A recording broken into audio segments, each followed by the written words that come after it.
she'll listen closely.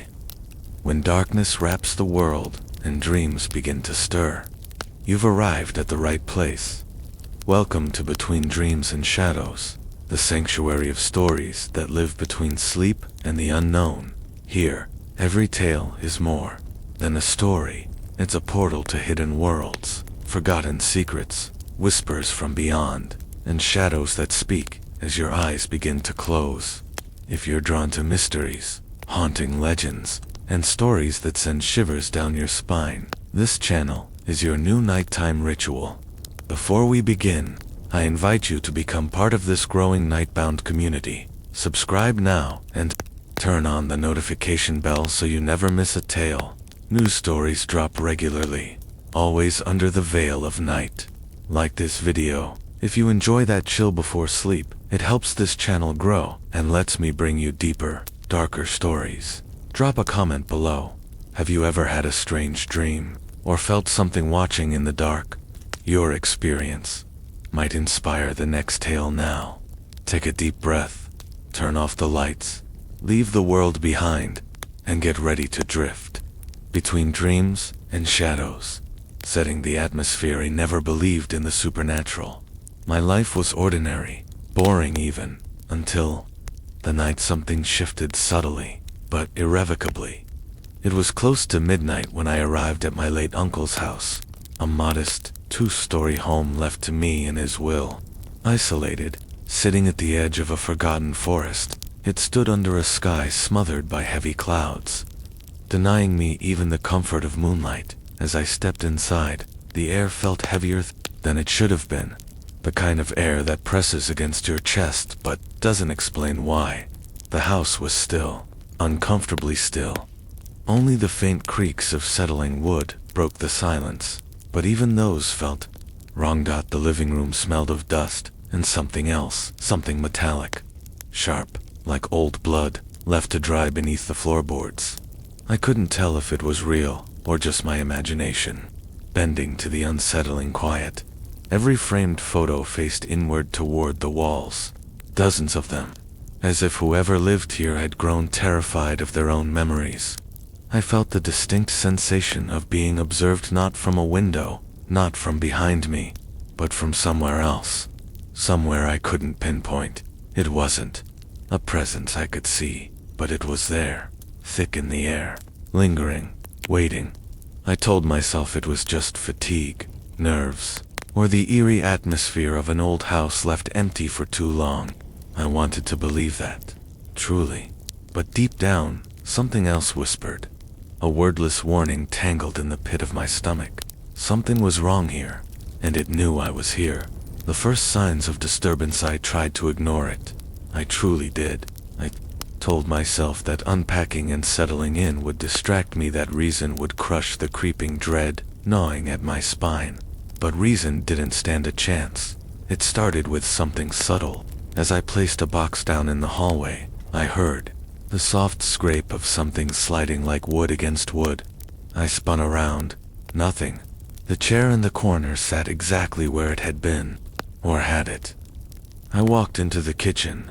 A spoon lay on the floor, still slightly spinning as though it had only just fallen. I hadn't touched it. I was sure of that.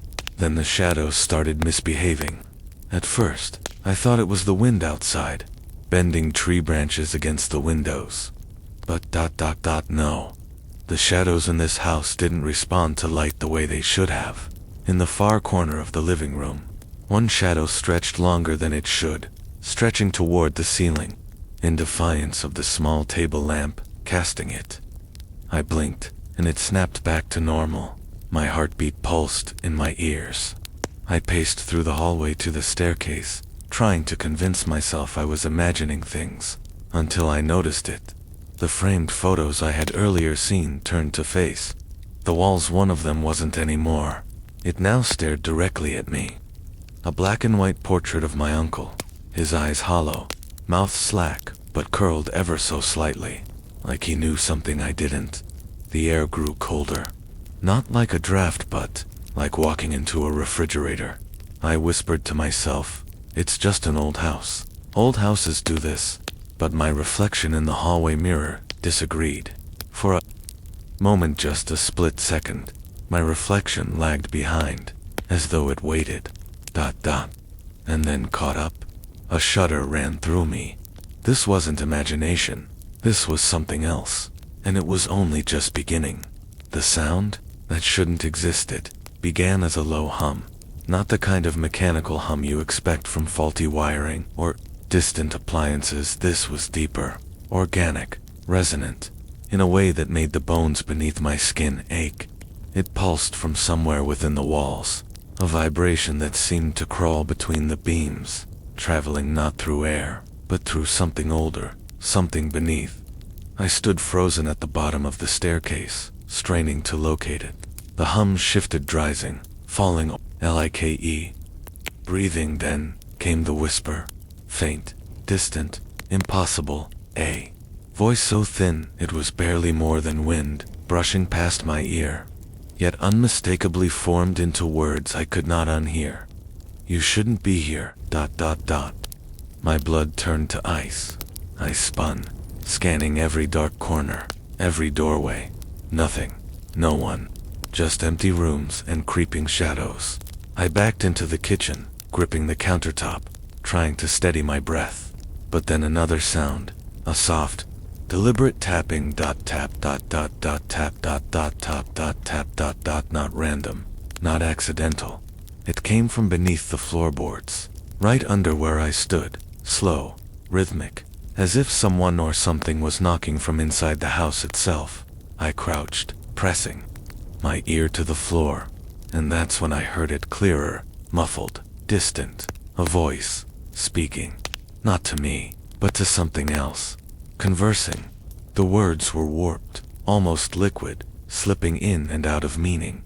It knows, it sees, ... It's here, ... Then silence, ... complete. Suffocating, my ears rang in the absence of sound, as though the house itself held its breath, waiting for my next move. And somewhere just beyond perception, I felt it. An intelligence, watching, waiting, deciding. This wasn't echoes. This wasn't my mind playing tricks. Something was here. Something, ... aware. The presence without a face. I didn't want to move. Every instinct in me screamed to leave, to run, but my legs refused to obey. Something unseen pressed against the edges of reality itself, and I could feel it circling me. It wasn't a presence you could see, not with eyes. No, this was something you felt. A heaviness in the air, like a storm waiting to break, but never does. The tapping beneath the floor was gone. The whispers ceased, but in their place, an oppressive, suffocating stillness. I backed toward the living room, and that's when it happened. The lampshade swayed, not from a breeze. There was none. It swayed as though someone had brushed past it. I stared, watched, frozen. Then ... The small porcelain figurine on the bookshelf tilted, slowly, deliberately, and fell. Crash. The sound shattered the silence. But it wasn't just the noise that made me flinch, was the intention. I scanned the room, my breath coming in shallow gasps. My pulse thudded in my ears. I could feel it. Closer now, my skin prickled as if invisible fingertips grazed my arms. The fine hairs on the back of my neck stood up. And then, against all logic, against everything that should be possible, ... The couch cushions sank, just slightly. The unmistakable impression of weight settling into a tan, invisible body seated no more than a few feet from me. I staggered back. My voice trembled. Who's there? No reply. But the air grew heavier. My eyes darted to the mirror above the fireplace, and my heart nearly stopped in the reflection. The cushion behind me was empty, but I could see the indentation clear as day in the real world. Something was there, something the mirror refused to show me, and then, faint, barely audible, breathing right behind me, slow, steady, deliberate. I whipped around. Nothing, no one, but the breath continued for a second longer, before fading into silence.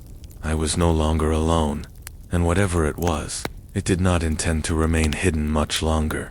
The unspoken warning, I wanted to scream, but the sound caught in my throat, strangled by a pressure that felt both external and internal. The house, if it could even be called that anymore, seemed to pulse. Walls expanded and contracted like lungs. The wood groaned, not from age, but from strain, as if struggling to contain something that was never meant to be inside. I stumbled toward the front door. My fingers fumbled at the lock, turned it, yanked it, wouldn't budge. No, not jammed, not broken. Something held it shut. From the other side, the air trembled. Behind me, a soft shuffle. Footsteps. No, not footsteps. The sound of weight. Shifting without form. I spun. My eyes landed on the coffee table in the living room. There, scratched into the wood, clear as day, were 3 words. Words that hadn't been there minutes ago. Don't look up. My breath hitched. My gaze locked onto those letters, fighting the primal instinct urging me to disobey, to check, to see. But curiosity is a cruel thing. My neck stiffened as though fighting against invisible hands. Slowly, unwillingly, I tilted my head toward the ceiling and saw nothing, just the ceiling, stained, cracked, plain. For a moment, relief trickled in, until something shifted. The hairline cracks in the ceiling, they weren't random, not even close, connected. They formed a shape, a symbol, an eye, perfectly etched, watching, open, waiting. The instant my mind recognized it, a deep vibration hit my chest, like a bass note from nowhere, rattling my ribs. And then the walls responded, whispering, scratching. Layers of voices overlapping, hundreds, thousands, whispers not meant for human ears. It's awake, It knows you now, You looked, you saw, My vision blurred at the edges. The air seemed to compress, a high-pitched tone drilled into my skull, and then silence, as if someone snapped their fingers and muted reality itself. But even in that silence, I could feel it. No longer hidden, no longer pretending. The house wasn't warning me anymore. It was inviting me deeper. The moment of truth, a choice, lay before me. Simple, undeniable. Run. Leave this place behind. Pretend none of this ever happened. Bury it in denial. Or step forward. Face it. Understand what it was. Why it was here. Why it chose me. But the door remained sealed. Locked not by bolts or latches, but by something far older. Something that didn't obey the laws of wood, metal, or reason. As I backed away from the useless door, the hallway leading toward the basement caught my eye. It was open. It hadn't been before. A single bulb hung at the top of the stairs, swaying, casting long, warped shadows down into the darkness below. And from that abyss, a sound, a low, wet, dragging, as if something heavy, something unwilling, was being pulled across concrete. Then a whisper. Not distant this time, not through walls.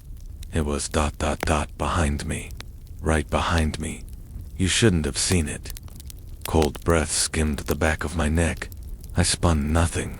But when I looked back toward the basement door, a hand, a pale, gray hand, thin, fingers impossibly long, tipped with splintered nails. Retreating slowly down the basement stairs, vanishing into the dark. My legs trembled. My body screamed too. Flee.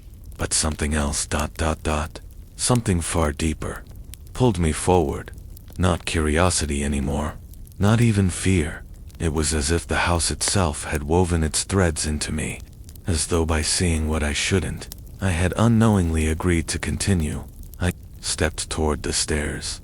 One foot on the top step, then another. The bulb above flickered, dimmed, and died. Complete darkness swallowed me. But before my eyes could adjust, before I could even breathe, the unmistakable sound of a whisper slipped from below.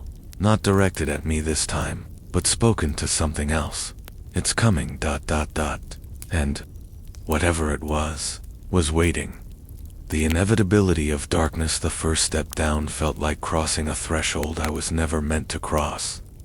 The air changed thicker, damper, the kind of suffocating moisture that clung to skin and lungs alike. The dragging sound had stopped. Now, only silence. A silence so loud it rang in my ears. As I descended, the wooden steps beneath me groaned, not like old wood, but as though straining under a weight that wasn't mine. As though something else moved with me, ... or just beneath me. At the bottom, the pitch-black gloom swallowed everything. No windows, no exit. Just walls lined with shelves of boxes, old furniture, and something else. Something stood in the far corner. A shape, indistinct, but massive. It didn't move, didn't breathe, but the space around it felt warped, as if gravity itself bent slightly toward it. My eyes struggled to focus, slipping off the outline, refusing to accept its existence. And then, a whisper. Not a voice this time. Not words. It was a thought. Not my own. You invited this. The air shifted behind me. Something brushed my shoulder, cold, leathery, weightless. I spun, but the darkness swallowed everything. A sharp click. A light bulb flickered on above me, dim and sickly. Enough to see. Just enough. The boxes stacked along the wall, each labeled in the same careful handwriting, but not with items, not with years. With names. One box sat open, empty. The label read, "Me." My knees nearly buckled. I stumbled backward, but the wall caught me. Or ... No, not the wall. Fingers. Long, brittle fingers pressed against my back, splayed wide, holding me in place. I couldn't breathe, couldn't scream. My mind screamed run, but my body didn't listen. The presence in the corner shifted, slowly unfolding, stretching limbs that weren't limbs, rising to its full grotesque height. But it had no face, no features, just ... An emptiness, an absence shaped like a man, and yet it smiled. I didn't see teeth or lips, but the idea of a smile stretched across that void. A smile felt, not seen, then words. A voice like wind through hollow bones. You belong now. Every instinct within me shattered. I lurched toward the stairs, but the steps no longer led up. They led down. Further. Deeper.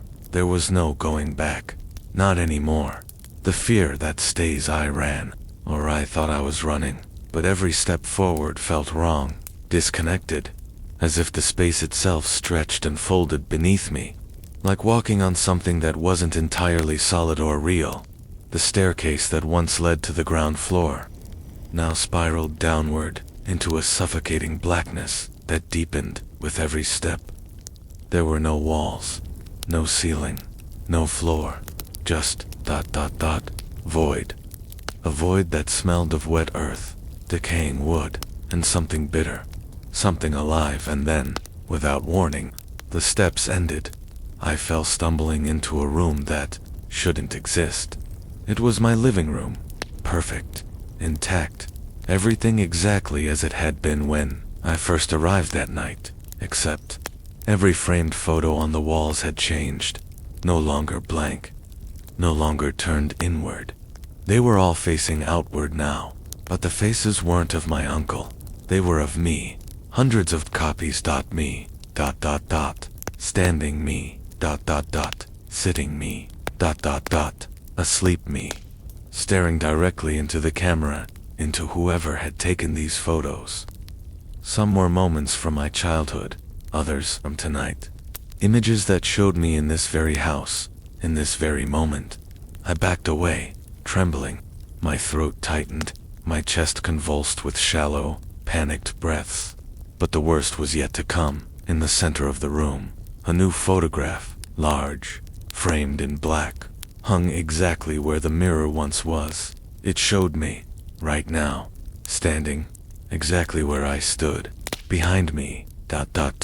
something, tall, shadowed, featureless. Its hand rested gently on my shoulder. Before I could even turn, before I could even think, the pressure returned. Cold fingers, impossibly real, tightened on my shoulder, and then a whisper, soft, calm, closer than ever. Even when you leave, you won't. I spun. Nothing. Gone. The house stood silent, empty. The front door, unlocked, wide, open. Morning light streamed through it, as if nothing had ever happened. I staggered out, ran, never looked back, never wanted to. But the worst part, the fear didn't stay in that house. It followed. Every mirror, every reflection, every shadow in the corner of my eye. That presence, that void, it's still there, watching, waiting. And every night, when I try to sleep, I hear it, the whisper, you shouldn't have looked. And I know, this story isn't fiction. I wish it were.